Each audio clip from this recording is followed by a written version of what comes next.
তো আজকে আপনারা যে এখানে মানে পালা হয়েছেন কামতাবুড়ি স্টুডেন্টরা, তো এই কামতাবুড়ি স্টুডেন্টরা আপনারা এখানে কি আলোচনা করলেন সেই বিষয়ে যদি একটু বলেন।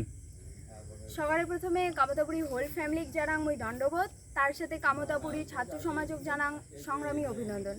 আমরা আজি এটুকুনা কেএসএফ অর্থাৎ কামতাপুরী স্টুডেন্ট ফ্রন্টের শীতলকুচি ব্লক কমিটি গঠন করা হল। আর আজিকার আলোচনার মেন টপিক হল এটাকার দীর্ঘদিনের সমস্যা, অর্থনৈতিক, রাজনৈতিক, সামাজিক আর সাংস্কৃতিক দিক দিয়ে আমরা দীর্ঘদিন থেকে বঞ্চিত। এটাকার বিভিন্ন জাতীয়তাবাদী সংগঠন বিভিন্নভাবে সরকারক জানাইছে, কিন্তু সরকার আজই পর্যন্ত আমার কোনো কথা শুনে নেই। তো ভাই, অনেক দেখছি এই সরকারের খেল, অনেকবার আমাক ইউজ অ্যান্ড থ্রো পলিসিতে আমাকে নিয়ে খেলাইছে। আর না, এলা কামতাপুরের স্টুডেন্ট ইটের জবাব পাথর দিয়ে দেওয়া শিখে গেছে। আমার পরবর্তীতে গণতান্ত্রিক পথে আন্দোলন করিয়া আমার অধিকার ছিনিয়ে নিব। আচ্ছা দিদি, আপনার নামটা কি?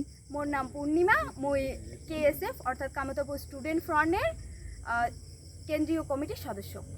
আচ্ছা, ধন্যবাদ।